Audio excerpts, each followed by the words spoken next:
Naaalala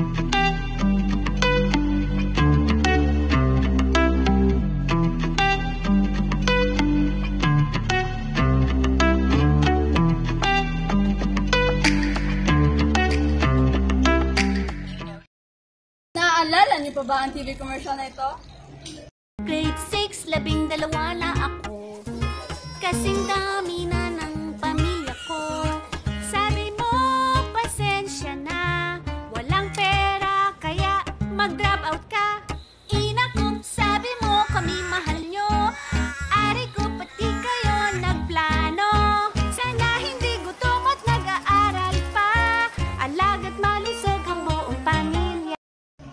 Ito ang TV commercial ng Department of Health or DOH tungkol sa isang pamilya na unti-unting nadaragdagan ang kanilang mga anak sa kadahilan ng hindi tama ang kanilang pagpaplano tungkol sa kanilang pamilya. Ang unti-unting paglobo ng ating populasyon ay isa sa pangunahing suliranin na kinakaharap ng ating bansa. Ayon sa Population Commission or POPCOM, bago magpandemya, tinayagang nasa 1.5 million ang nadaragdag sa bilang ng mga Pilipino kada taon o katumbas ng 1.5% na paglago. At noong nakaraang 2021 lamang, sa proklamasyon ni Pangulong Rodrigo Duterte, ay inilabas ang datos na umabot na sa mahigit 109 million ang official population count ng ating bansa.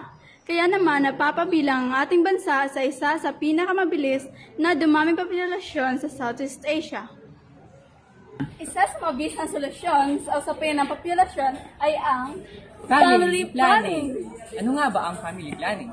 Ang family planning ay ang pagpaplano ng pamilya o pagpaplano ng mga magiging anak ng mag-asawa. Ayon sa WHO o World Health Organization, isa ito sa mga mabuting desisyon ng mga mag-asawa o mga balak magkapamilya. Dahil napapag-isipan nila o napagpaplanuhan ang kanilang mga magiging anak.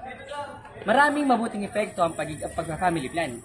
Gaya ng mababawasan nito, maternal death rate ng Pilipinas, which is before the pandemic is 2,600 women ang namamatay during the delivery. And also, mababawasan din ang unwanted childbirths na base sa PSA is 1 out of 3 childbirths are unplanned. Isang